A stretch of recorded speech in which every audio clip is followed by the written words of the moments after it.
because I'd been through the Pentagon. Right after 9/11, about 10 days after 9/11, I went through the Pentagon and I saw Secretary Rumsfeld and Deputy Secretary Wolfowitz. I went downstairs just to say hello to some of the people on the Joint Staff who used to work for me, and one of the generals called me in. He said, "Sir, you got to come in. You got to come in and talk to me a second." I said, "Well, you're too busy." He said, "No." He says, "We've made the decision. We're going to war with Iraq." This was on or about the 20th of September. I said, "We're going to war with Iraq. Why?" He said, "I don't know." He said, "I guess they don't know what else to do." So I said, "Well, did they find some information connecting Saddam to Al-Qaeda?" He said, No. He says, "There's nothing new that way. They just made the decision to go to war with Iraq." He said, "I guess it's like we don't know what to do about terrorists, but we've got a good military and we can take down governments." And he said, "I guess if the only tool you have is a hammer, every problem has to look like a nail." So I came back to see him a few weeks later, and by that time we were bombing in Afghanistan. I said, "Are we still going to war with Iraq?" And he said, "Oh, it's worse than that." He said, he reached over on his desk, he picked up a piece of paper, and he said, I just got this down from upstairs," meaning the Secretary of Defense's office today, and he said, "This is a memo that describes how we're going to take out 7 countries in 5 years, starting with Iraq and then Syria, Lebanon, Libya, Somalia, Sudan, and finishing off Iran."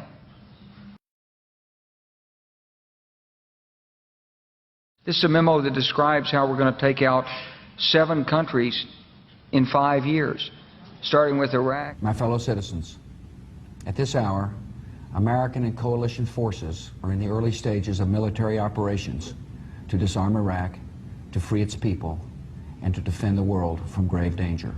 And then Syria. We had a chance to talk about a wide range of international issues, including the situation in Syria.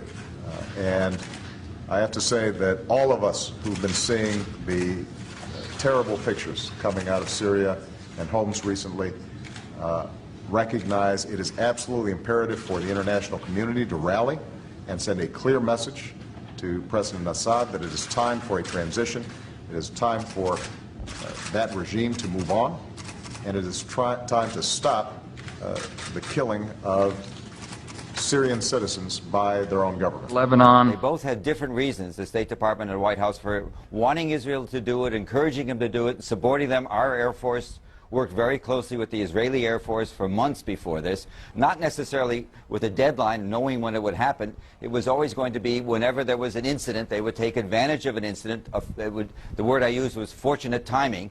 When Hezbollah grabbed some of the Israeli soldiers in early July, that was then a pretext, I think that's the only word, for a major offensive that had been in the works a long time. Libya. Today we can definitively say that the Gaddafi regime has come to an end. The last major regime strongholds have fallen. The new government is consolidating the control over the country, and one of the world's longest-serving dictators is no more. Somalia. Well, violence isn't only on the rise in Afghanistan. In fact, it looks like America's shadow wars have now increased by 1. Drone strikes have long been reported in Pakistan and Yemen, but now there's news that a week ago, a U.S. drone aircraft fired on 2 leaders of the Somalian organization Al-Shabaab. Sudan. President Obama is sending 100 combat-equipped troops to Central Africa to advise local forces on getting rid of one of the continent's most vicious operatives, Joseph Kony, the head of the Lord's Resistance Army, a group responsible for atrocities across the region.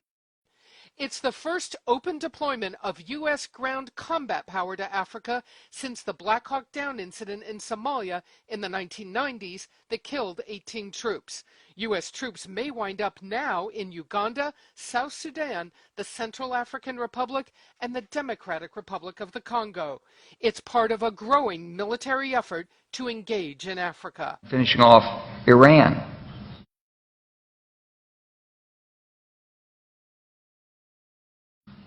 I said, "Is it classified?" He said, "Yes, sir."